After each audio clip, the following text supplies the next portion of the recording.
All right, people are matriculating in now. So Good. it's Zoom is interesting, different than GoToMeeting, because with GoToMeeting, once you hit go, everybody's in all at the same time, and with Zoom, it's a little different. It's almost like people get added one at a time. So I can see the attendee list incrementally rising. Okay, so I'm ready to share screen whenever we get done with the intro. Okay, good. So we're live, and I want to welcome everybody to today's webinar where we're going to do our simple review of simulation tools. My name is Rob Romanowski. I am the Director of Sales Operations for 3HTI, and the man of the hour, our special guest and presenter is Bill Stickney. And Bill has been with 3HTI. He's been with us since 2005. And before joining us at 3HTI, he was with Laird for 25 years and primarily working in product development, research and development, running the analysis department. So he has seen a lot. He has done a lot. With 3HTI, he has done simulation training for all different kinds of organizations and companies, including NASA. I mean, when you're teaching simulation to rocket scientists, I think that's pretty cool.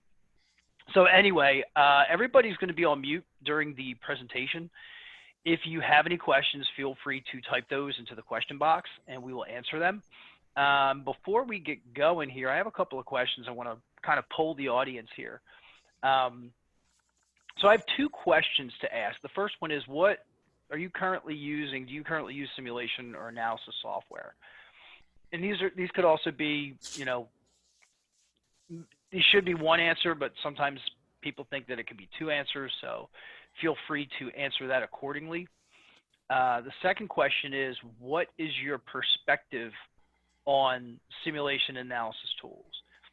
Do you think they're hard to use? Do you think they should be done by an expert only? Is it something you'd like to have in-house?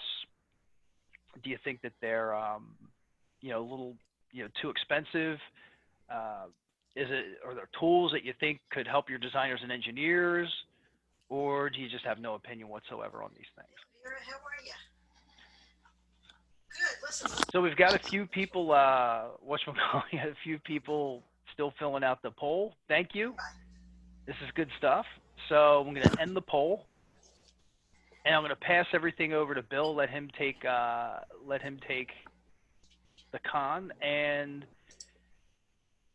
give the presentation. What we're going to do today is we're going to look at some various simulation tools and how they relate to each other and what they actually do and what they could possibly do for your organization. So there you go, Bill. Okay, Rob, are you seeing my screen? I am. Oh, goody. Well, this is a very cursory definition. We're talking here about finite element analysis. And this is a tool for simulating the behavior of various structures, various materials. It is an approximation, but it is a pretty accurate tool if used properly. And finite element has been around for roughly 30 years. It's very well accepted in at least mechanical engineering business. So the terminology here is that a structure, this is a cylindrical, rotating cylindrical drum. The structure is divided into elements, which are simply shaped things, quads or tetrahedrons or bricks. These have behavior equations which are connected together and can be solved simultaneously to get a approximation of the behavior of the whole device. The mesh would look like this on the left. On the right would be typical results. This is a plot of von Mises stress. So it shows, not surprisingly, some bending down here near the bearings. And you can get reliable stress levels out of a plot like this and determine whether you're likely to have failures or whether the thing is over-designed and you could probably remove material, which is sometimes useful.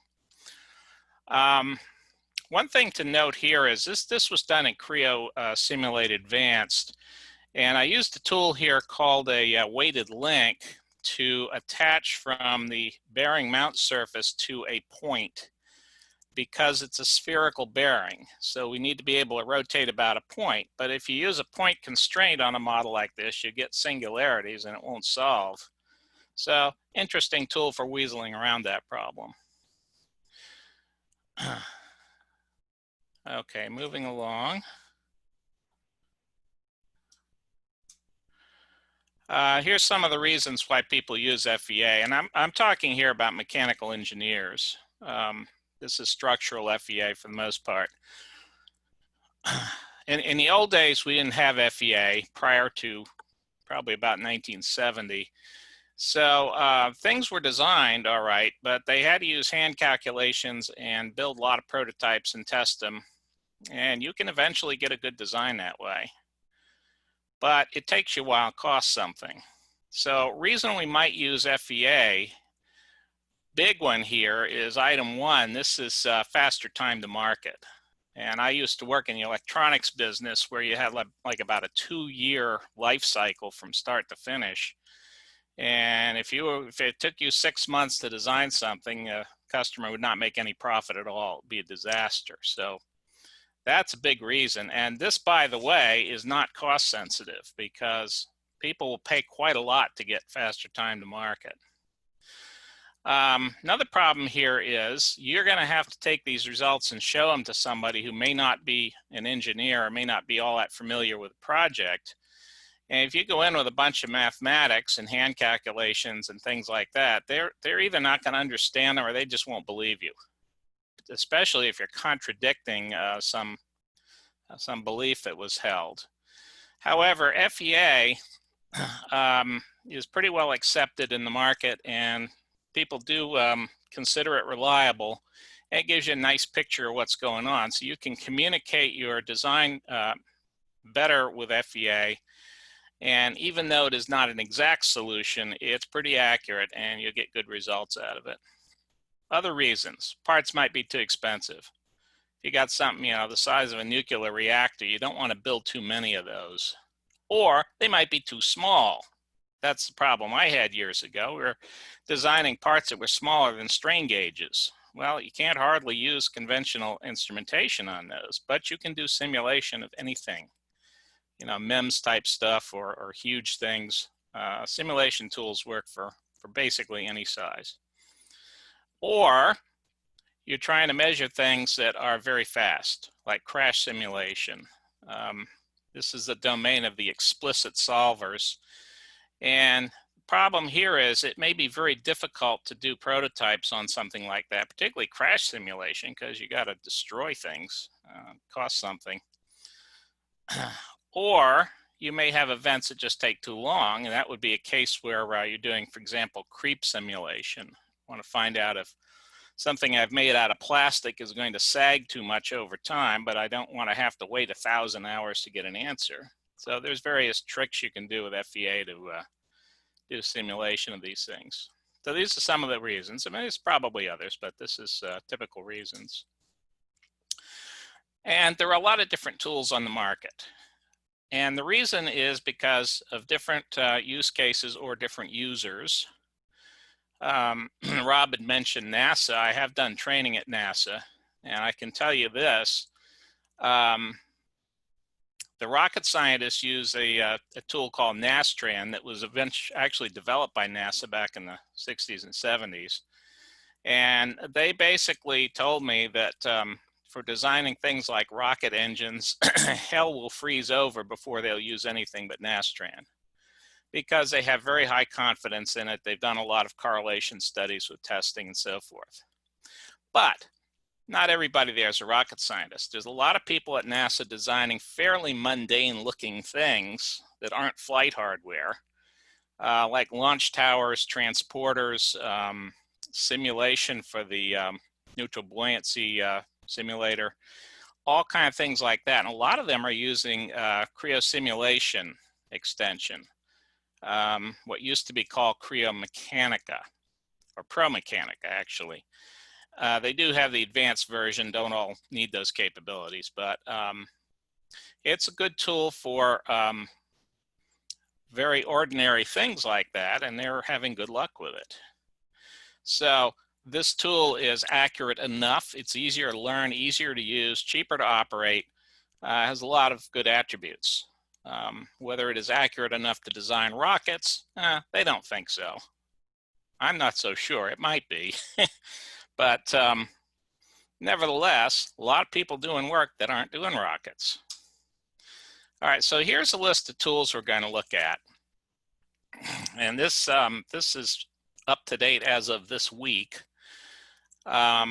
Simulation Live, Simulation Extension, which is the old Mechanica, and a new one. This is Ansys Simulation. I'll talk about this as we get to it.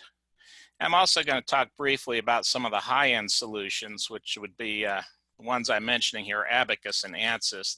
Those I'm familiar with. These are the domain of professional analysts. These are the PhDs that sit in the back room and do things that appear to be magic. And they need tools, and these tools do it. So Simulation Live is fairly new. It's been out about a year.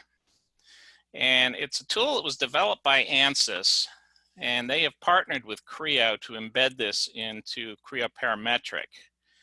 It is not intended for analysts. It has too many limitations for that. It is, however, extremely fast and fairly easy for designers to use, particularly in the initial stages of their design. The geometry is coupled with analysis. In fact, the analysis actually runs in Creo. You don't even have to switch modules, which is kind of neat. And it does the analysis basically in real time. Well, almost. It might take you 5 or 10 or 15 seconds to get an analysis to update once you've made a design change, but that's pretty close to real time, considering that in the old days you'd have to wait overnight and half the time it wouldn't run and so forth. So it is extremely fast and you get your answers very quickly. So I can try out multiple experiments to see how to improve my design and get my answer so quick that I can refine my design, and in about an hour I can have a much better design. It does run, interestingly, runs in the graphics hardware. Graphics boards have GPU acceleration. It's basically taking advantage of parallel processing on multiple processors. This is the first application I've seen of it in the FEA world. It seems to work pretty good. It does require a NVIDIA graphics board, however. A lot of engineers already have these, but you would have to make sure you had one. So what Simulation Live does is structural FEA basically does static analysis and mode analysis. And it is limited to linear material properties. It does not do things like deformable sliding contact, not exotic stuff like that. And it can handle assemblies. The interface is bonded. So if you have parts, they are essentially glued together. And that's not necessarily realistic, but it's useful in a lot of cases. You'll also do thermal conduction. So what we're going to do here is quick demonstration of this. It's quick because it's pretty darn quick. Let's see, I have to turn off my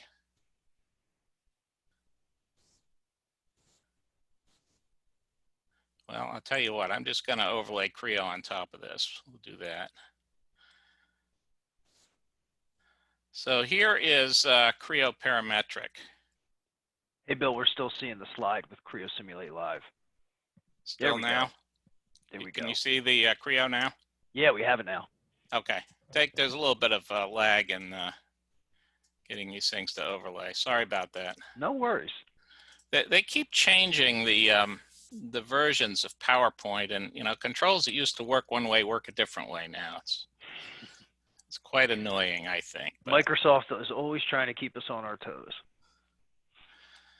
Okay, well, I won't say anything bad about that. Particular tool I have a little problem with. All right, so anyway, what I have here is actually a quarter symmetry model. This represents a round piece, and this would be a piece of plumbing. This is similar to something I did on a pump. And it gets bolted. There's a flange joint here. It gets bolted, and there'd be some kind of gasket in between the pieces. And it's loaded by pressure. So question is this thing going to work? And there's a couple things we want to look at. One is how far is it deflecting? And we also want to look at stress. The material, by the way, here I have set to aluminum properties. So it is a linear material if you believe aluminum is really linear. It's pretty close. So what we're going to do here is go into Creo Simulate, or into Live Simulation, which is this button right here. And now I'm in the simulation environment. I haven't had to translate anything or move any files. I'm working now. So I have to set up boundary conditions. So let's fix the bolt heads here. Now this is interesting because those bolt heads appear to be different surfaces, and they are because I'm working in Creo 7, and Creo 7 down here on the lower left has now the ability to do multiple bodies. This is something new in Creo, and it's quite handy for this sort of work. So we're going to fix the bolt heads, lock those guys, and now I need a symmetry boundary. And this being a solid, I can use just a simple displacement boundary. So I can go in here, grab a surface here, and probably these guys as well.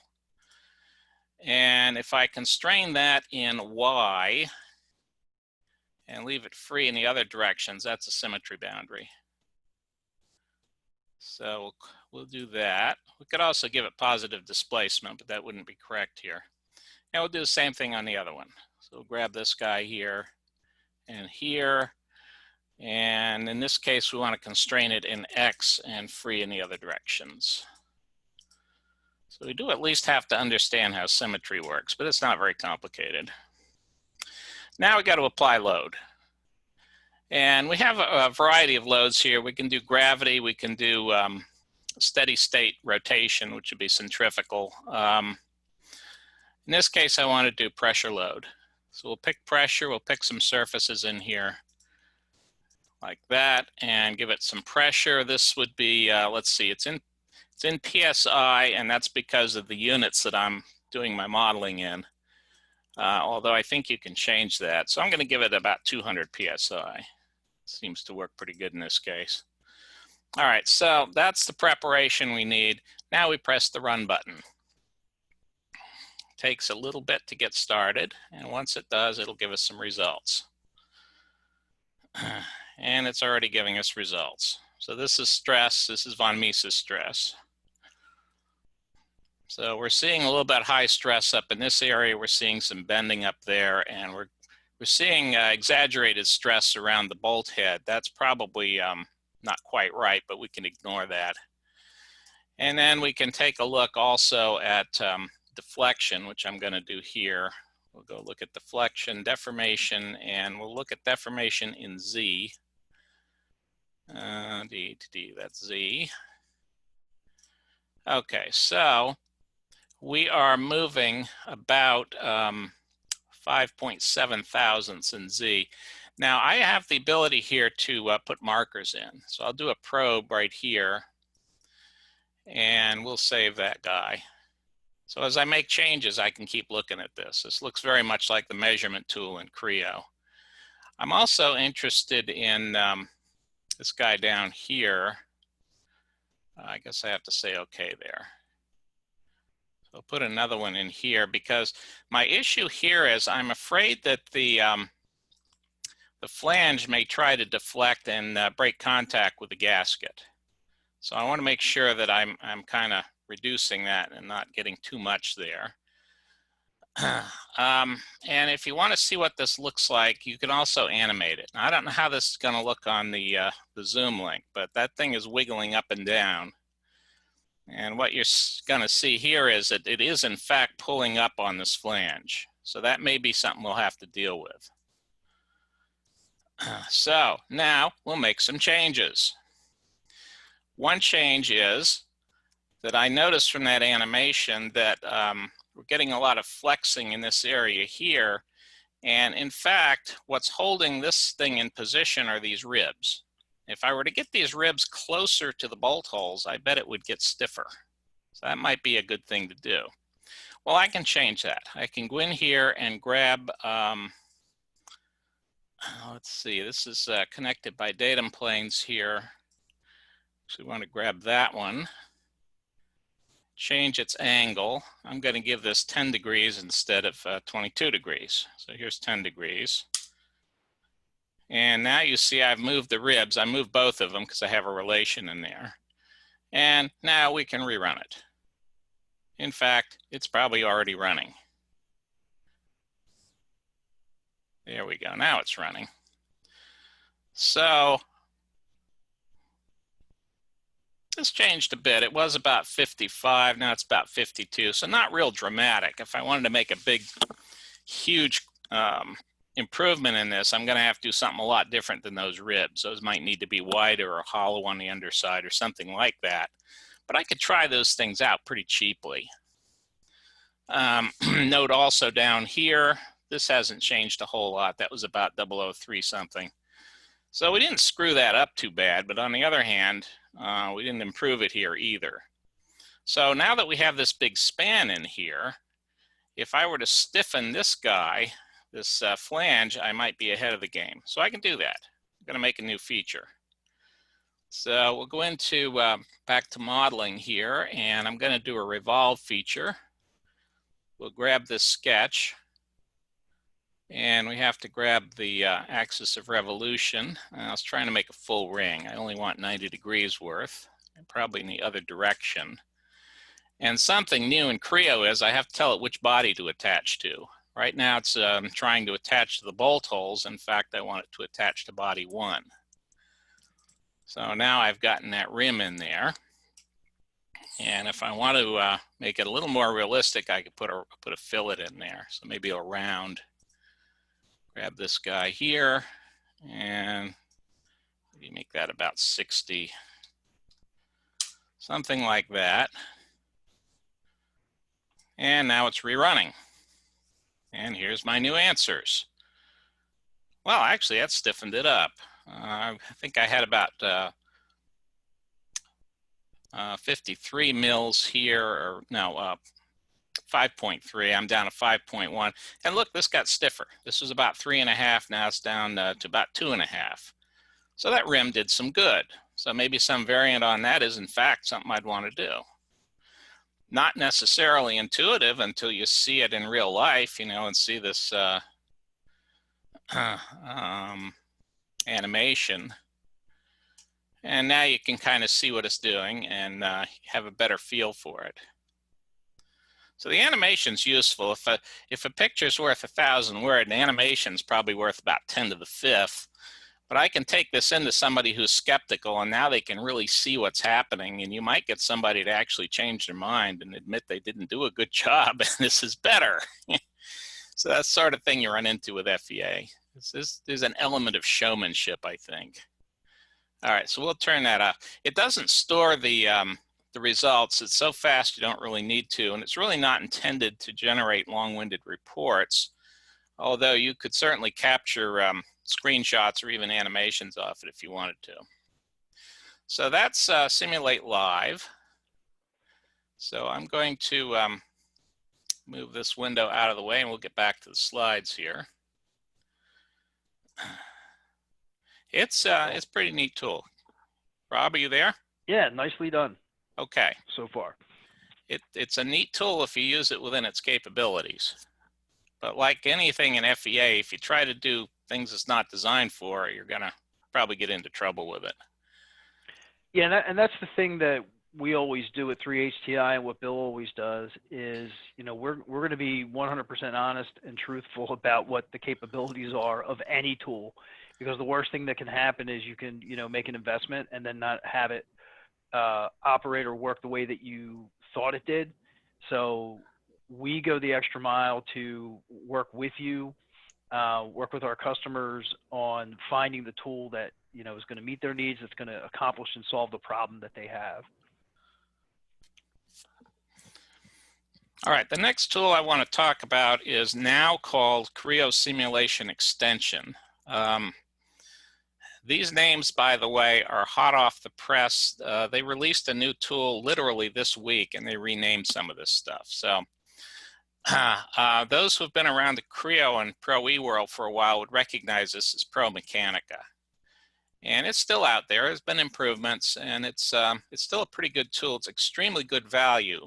You get a lot of capability for the money with this tool. What's different about it is it uses the P element technology. P elements are elements with variable edge order. Traditional tools probably start with linear elements. These actually start with third order elements, which means they can not only model curvature, they can model inflections within an element.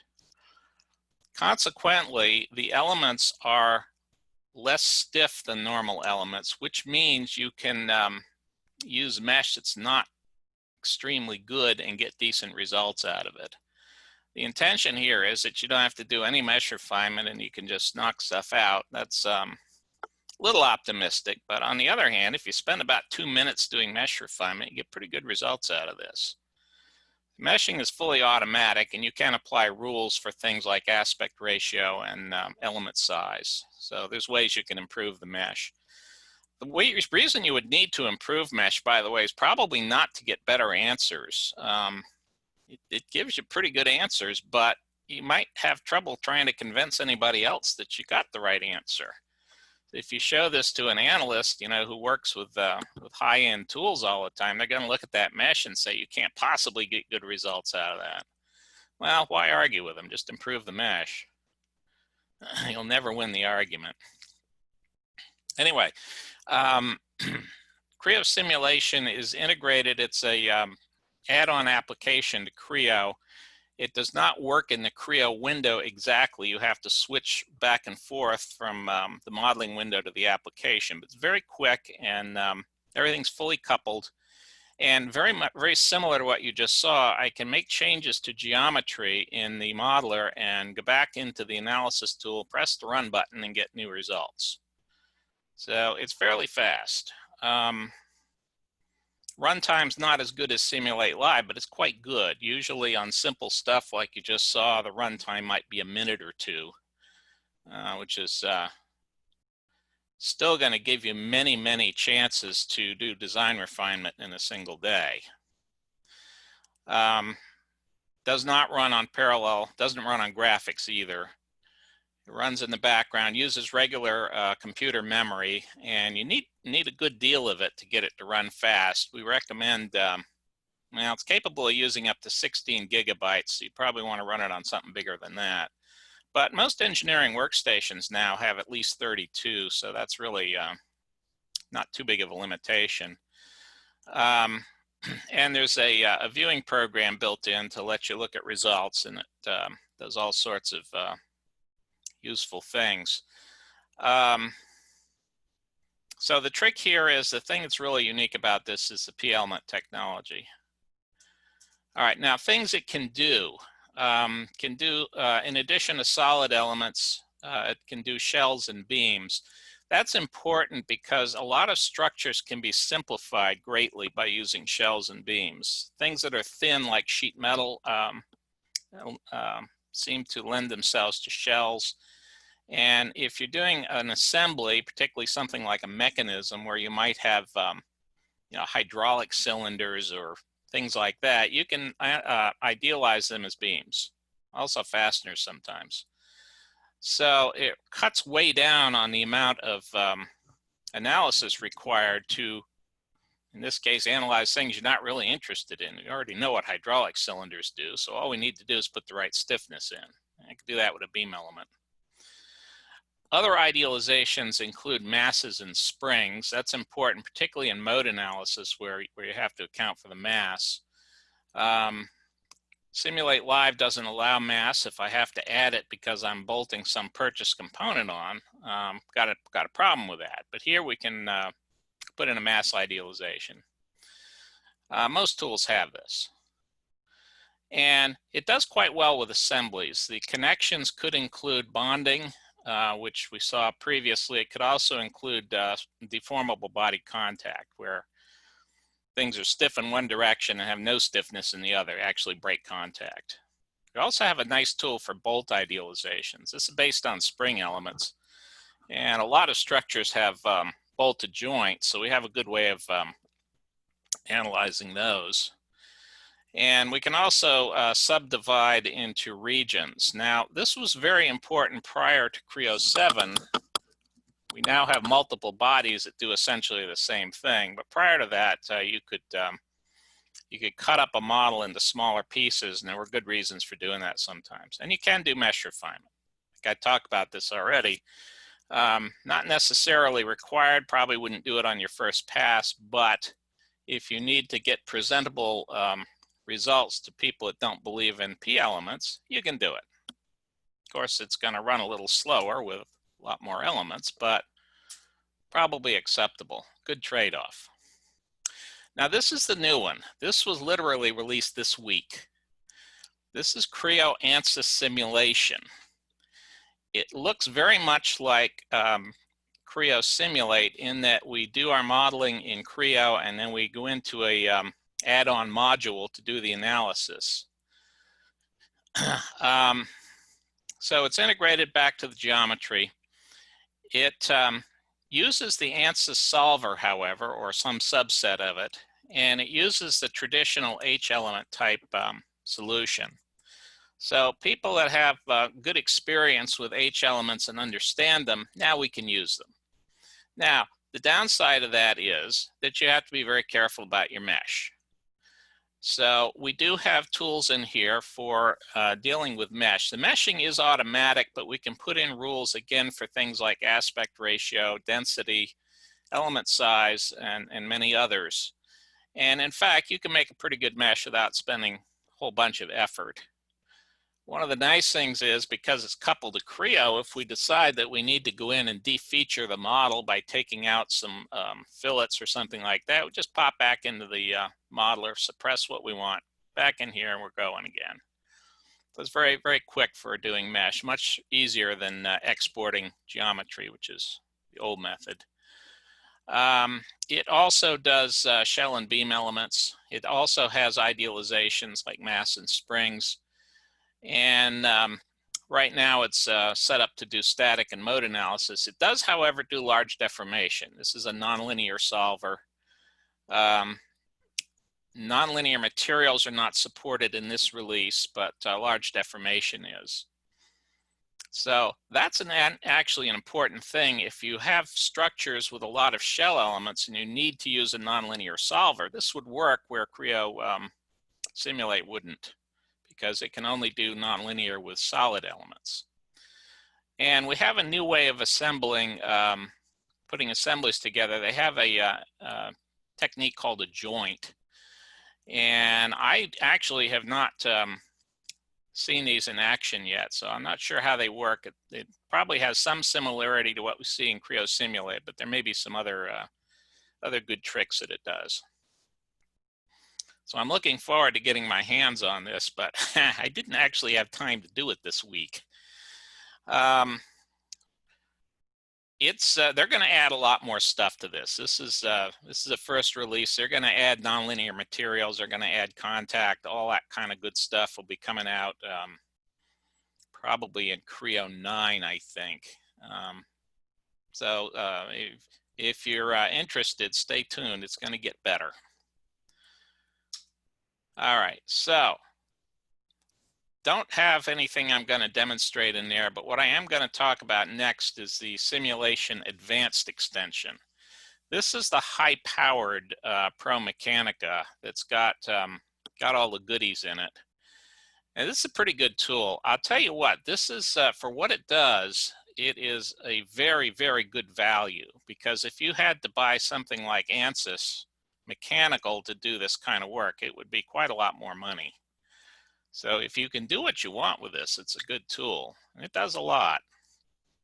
It does large deformation with solid elements.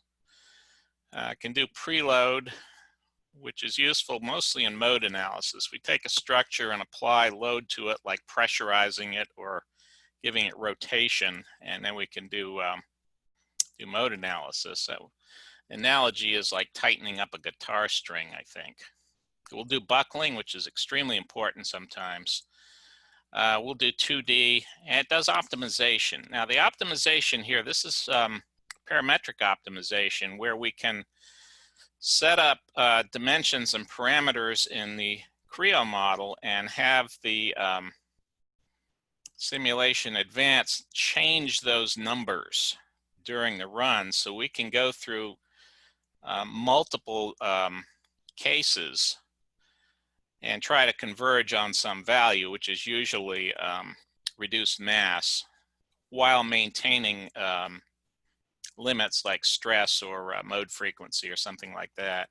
It's been around a while, but it's a good tool. It works pretty good in certain situations. Very important in Creo Advanced, and this is reason enough to buy it, I think, is the weighted link connection. So this does a couple things. One is it simulates the mass of a non-rigid material, like a tank of water or a slurry or a bunch of gravel or something. And it also can be used to weasel around problems in boundary conditions, which I showed you on the first slide, where we're using this to simulate a spherical bearing. That's not easy to do otherwise. Although I will say that high-end tools like Ansys Mechanical have ways of doing this. Couple other things we can do is dynamics. In addition to mode analysis, we can do time and frequency domain vibration analysis. I can also do random analysis if you have a PSD that has been specified to you, usually from an aerospace customer. This is bordering on rocket science here. Random vibration was really invented to simulate type of vibration you get from turbulence or rocket engines or things like that. But it will do it. It does a credible job, and I've actually done rocket science with this. And it does have some ability to deal with nonlinear materials, which would include metal plasticity and elastomers. If you're going to do this all day, you might want a tool like Abaqus that's really specializing in it. This Simulation Advanced has some capability, not the strongest in that field, however. On the other hand, it's cheaper. All right, so I'm going to demonstrate Simulate Advanced. We're going to do a vibration problem, actually. This won't take too long. So let's close this thing up, and I have to change my directory here to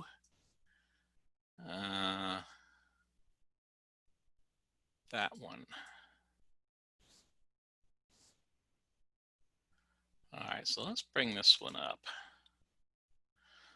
All right, so what I have here, you might find this sort of thing in electronic packaging. I've got this little tray with a very thin bottom, and we're going to have some load in it. We might have components bolted to the bottom or something like that. And we want to, we're concerned about vibration. So I need to know a few things about this. One is, you know, what frequency is it vibrating at? Where is the largest displacement, which mode analysis will tell us. And then I want to actually get some usable numbers out of it. So how far is it moving? That's what vibration analysis will show us. So to do this, we would go into applications, and we go into Creo Simulate.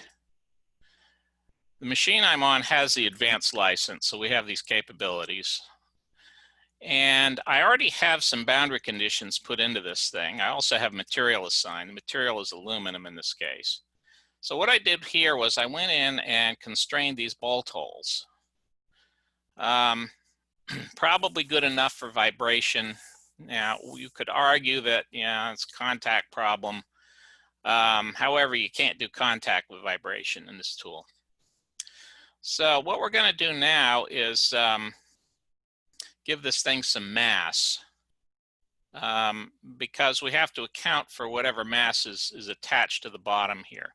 So I'm going to make a mass idealization. That's under refine here, I think. Yep, here's mass. So I'm going to make a mass. And we'll put it right on this point here. So let's see. It's going to, yeah, we can do it on the point. I'm getting a little ahead of myself here. So there's some mass, and we'll give it some load here. And for my purposes here, I'm going to give it 1 pound. This thing's about 5 inches square roughly, so it's not a huge load, although it's quite a bit of electronics. So there is some mass. Mass right now not connected to anything.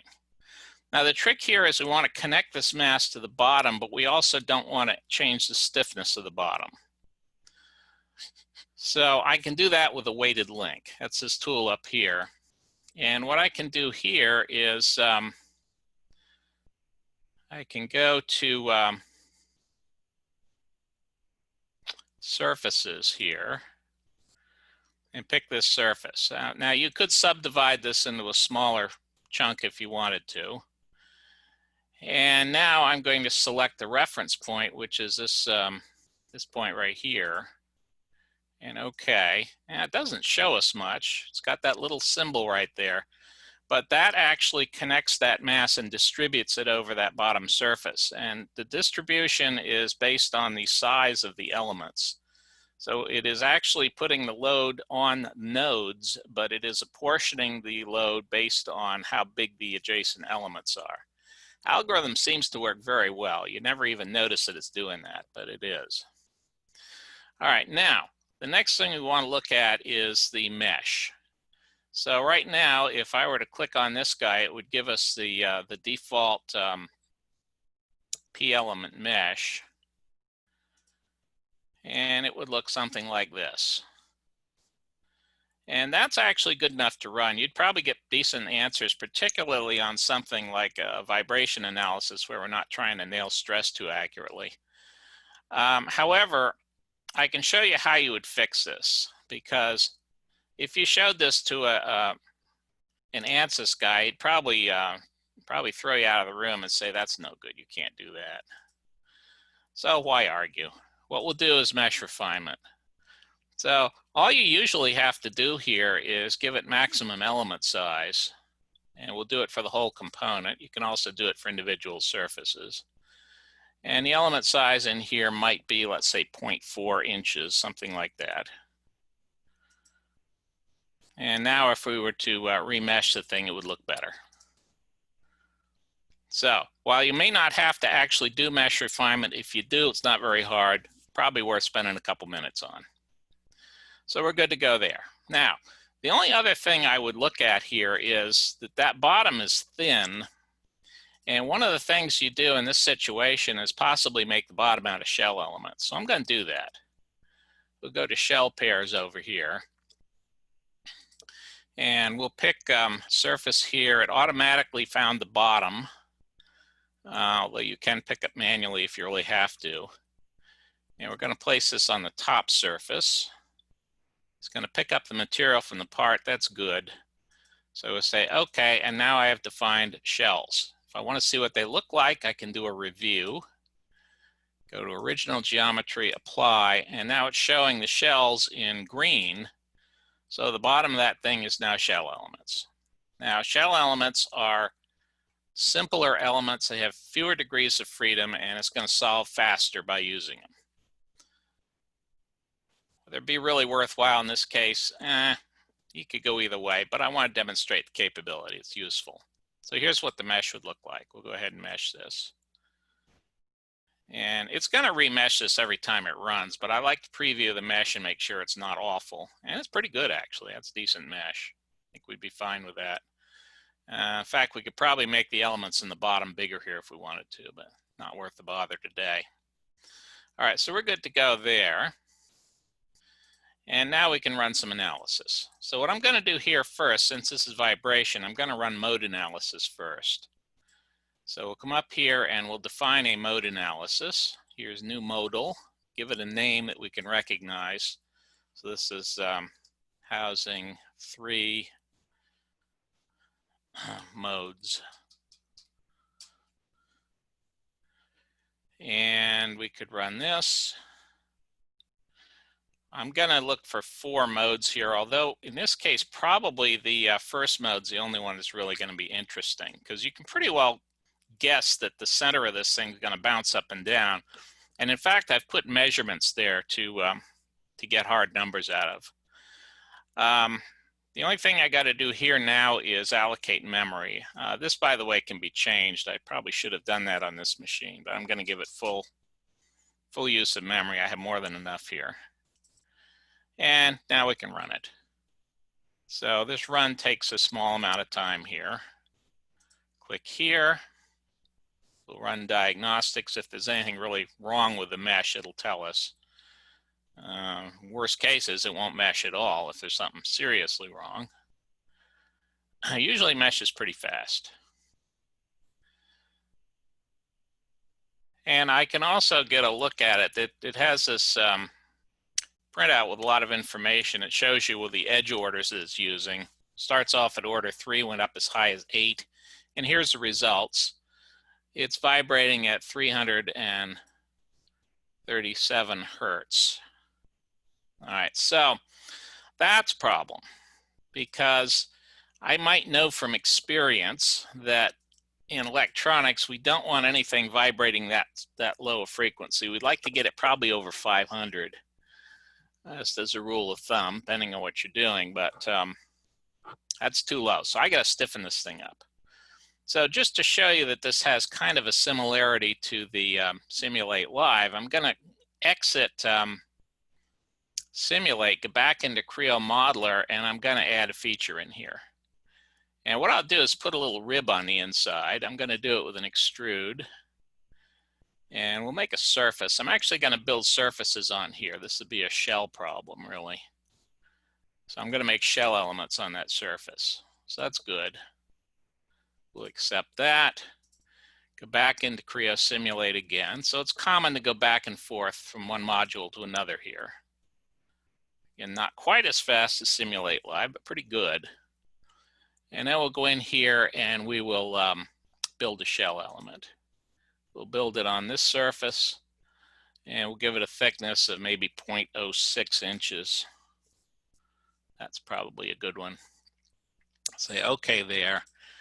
And now you see I have added shells are shown in that purple representation. And if we were to go in and mesh the thing, you would be able to see the shells there. So now I have a row of shells. Those have automatically bonded to the sidewalls in the bottom. It does that by default. So now we're good. We can rerun this thing. So we won't save the mesh. What we will do is go back to here and here and rerun this. So this is going to overwrite the first case. If we really wanted to keep the first case, we could rename the second case. Have to be a little logical about how you name things here, but otherwise it works pretty good. And this is going to take roughly the same amount of time, and we should get a different mode frequency out of it.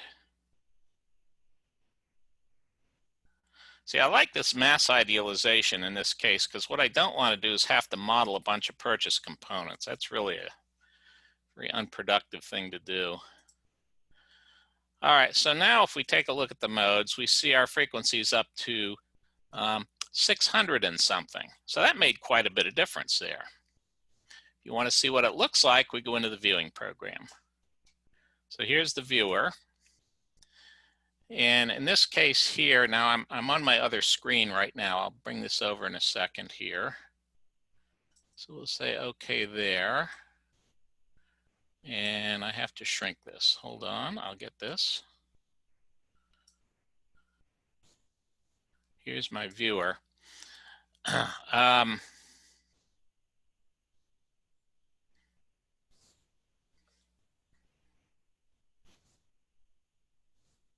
Okay. So we'll do OK and show here. Actually, I'm going to animate this. do an animation. Deform this maybe about 2%. All right, now we're going to do an animation. So this is looking at displacement. And what you're seeing here is the animation bouncing up and down here. I'll try to slow it down so it's not going to look too good over the Zoom link. That's a little better. So what we're seeing here is by putting that rib, I got the displacement on the top half here considerably lower. It's still fairly big here, and we might in fact want to put more ribs in if we can. But this gives you a pretty good idea what's happening. So this helps you visualize. The problem with mode analysis is we don't actually get numbers out of it. So this is a relative scale over here. This is not inches. It is in fact just a relative scale. So if we want to get actual numbers out of this, we got to do vibration analysis. So we'll close the viewer. Let's save that. And now I'm going to do a vibration analysis. Now, important thing here is we have to be able to measure things of interest. And I've put a couple of measurements in here, one for acceleration and one for displacement. They're on the center, which is pretty near where the maximum displacement is. Mode analysis gives you a pretty good idea where to put those measures. That's helpful. So now what I'm going to do is go in here and not edit. We're going to make a new study, and this is a dynamic analysis. This will be a frequency-based analysis. So I'm essentially doing a sine sweep, which is a very common diagnostic tool we do in the laboratory so as to learn things without destroying equipment. So this would be, let's see, this is cover 3 sine sweep.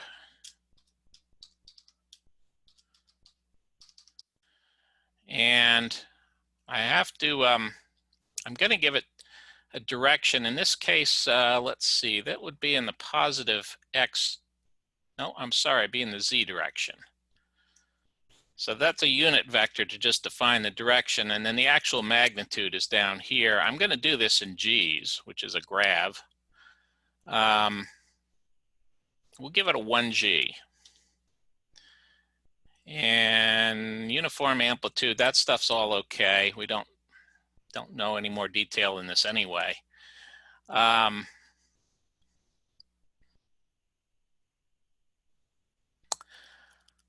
I got to give it a damping coefficient.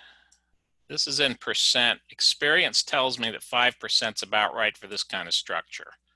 That's based on having actually correlated this to laboratory work. Our previous analysis here, we can pick up the mode analysis, reuse it. Otherwise, we would run it again, which sometimes you do. And then for output here, I'm interested in frequency range, and we'll go from, let's say, 100 hertz to 2000 hertz. And that means that I would have to have run the mode analysis at least that high. And in fact, I know from running this that it's quite a bit higher than that. And we want mass participation factors. That's useful in telling us which part of the model is moving the most, because sometimes you get modes where there's hardly anything actually moving and you can ignore them. So that's useful to know. Probably want to include that as well. All right, so we're good, and now we can run this thing. Check the setting there, that's still good. So we'll run this. So this is dynamic analysis. Now, this is not a real large model because we were able to use shells. That cut it down quite a bit. And we should get some results here in a little bit. I'll take a look at this thing. Yeah, this is giving us a picture of what the convergence looks like on this. It has apparently divided this into 10 steps in frequency. You can have better control over that if you want. So we're good there. And now we'll look at results, which would be here. And again, I've got to bring the results window over. So what what I'm going to do here is pick a measurement to use. These are one of the measures that I defined. So I'm going to look at center acceleration. And I think that's all I got to do there. So OK and show, and let me bring the results over so you can see it.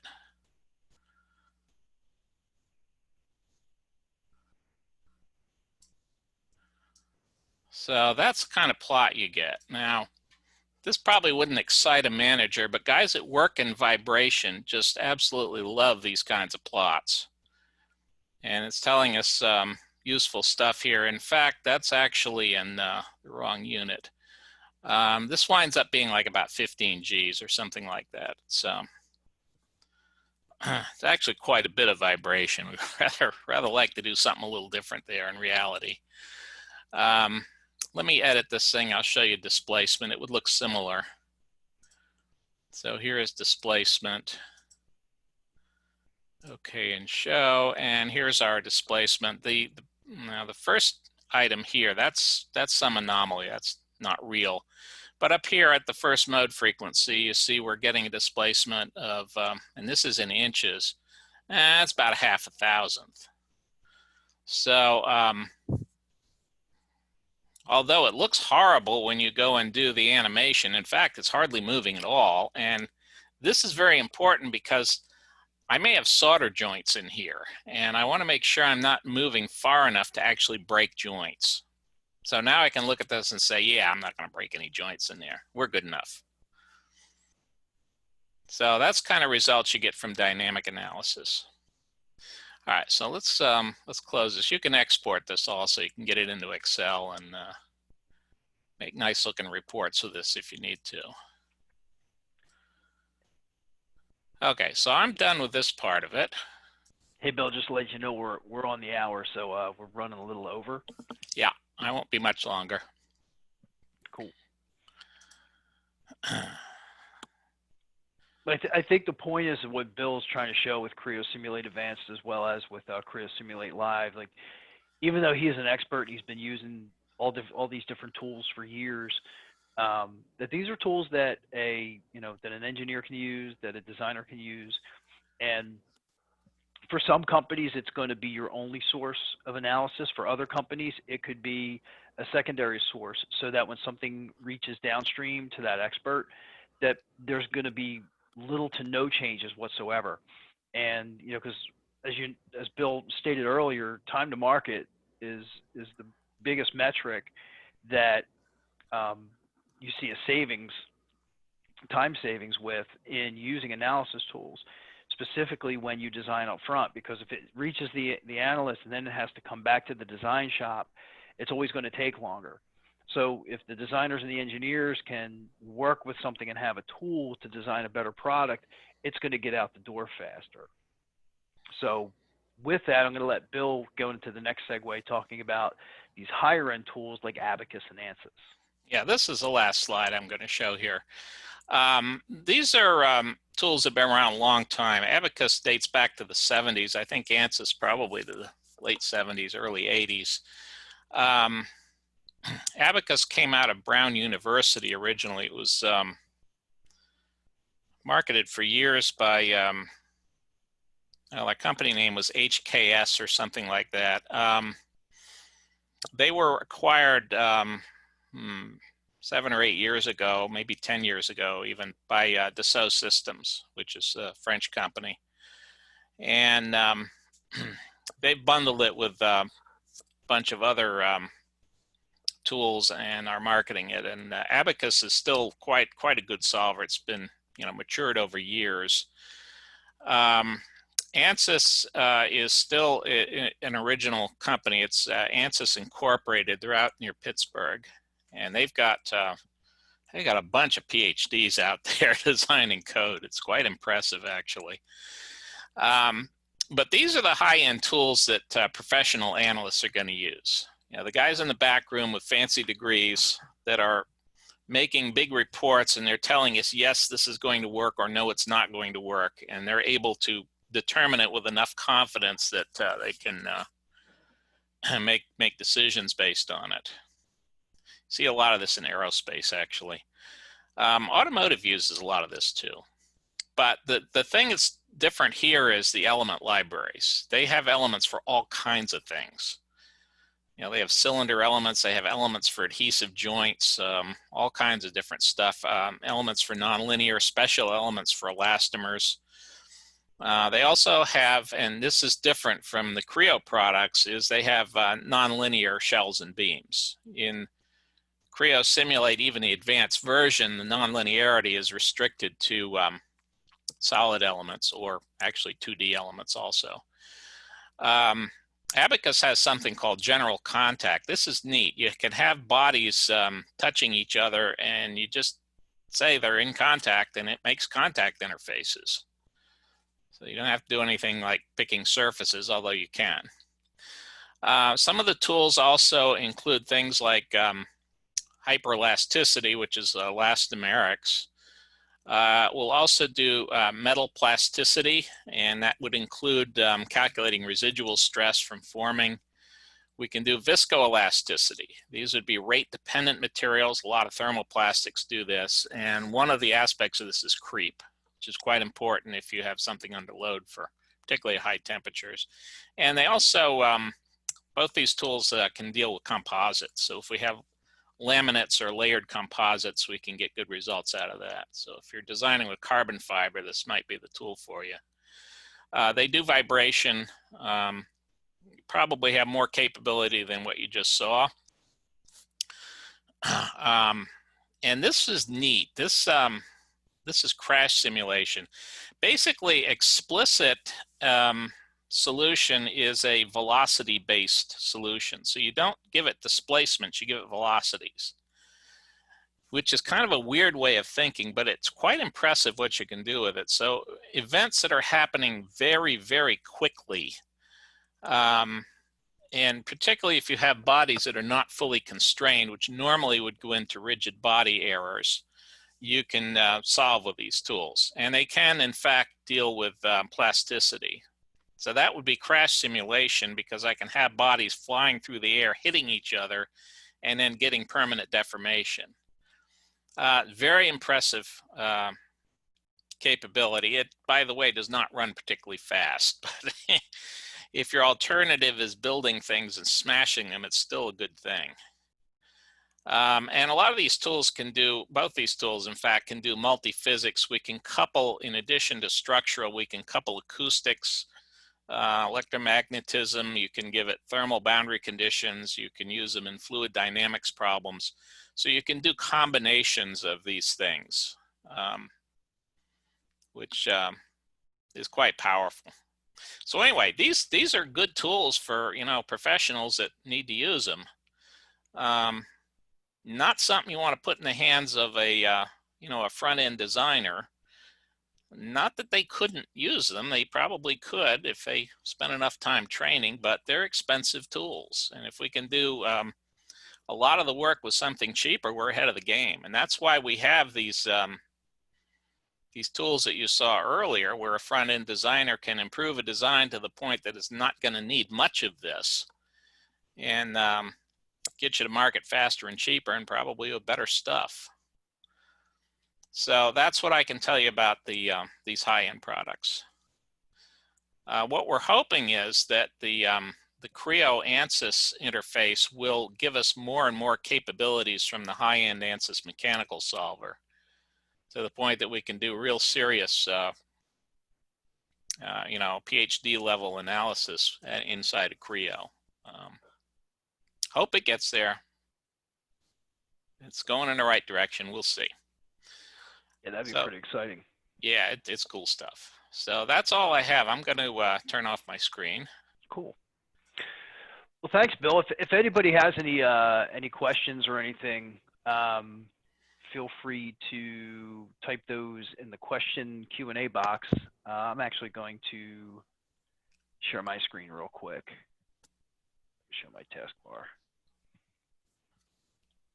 Here we go.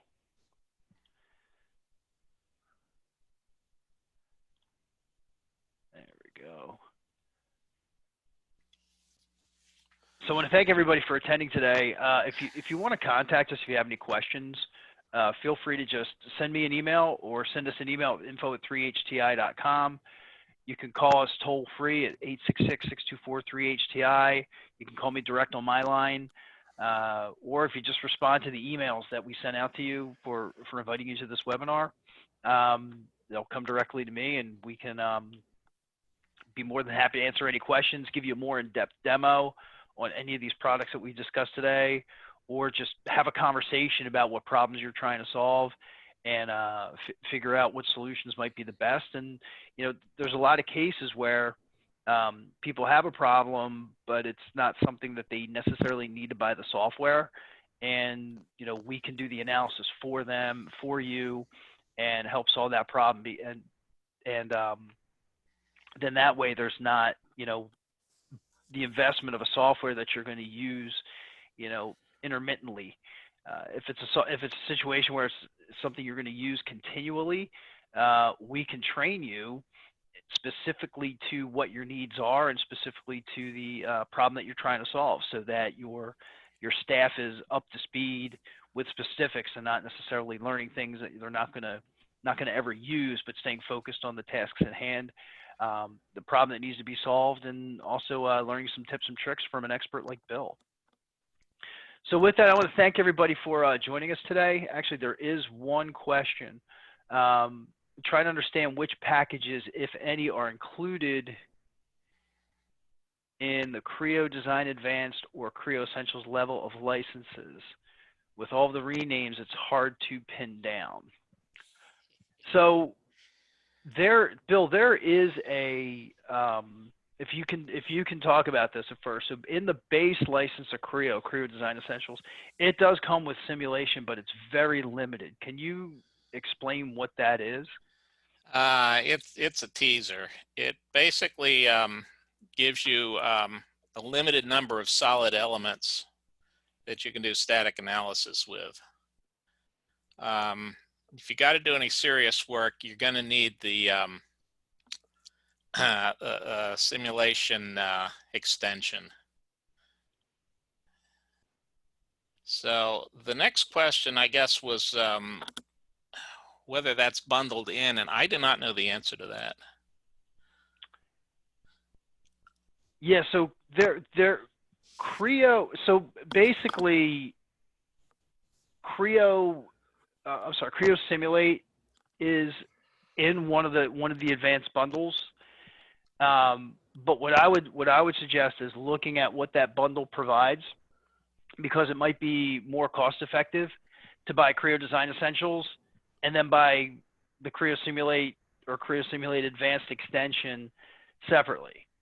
You know, it's whatever's more cost effective. And right now, PTC is running a promotion through the end of December, 33% off Creo Simulate, Creo Simulate Advanced, and Creo Simulate Live. And that is continual. So as you continue to renew your subscription on an annual basis, you are locked into that pricing, which is pretty cool. So 33% off of the simulation products is a really good promotion. So I hope that answers your question. I'm actually going to reach out to you personally with some more information and see what's more cost effective. You're welcome. Just got to thank you. So so that's going to wrap it up for today. Bill, thank you very much. Appreciate your time and your knowledge and sharing everything with us today. And once again, if you have any questions, feel free to contact me directly, and I will send everybody a recording to this webinar. Thanks again, everyone, and have a great afternoon. Take care.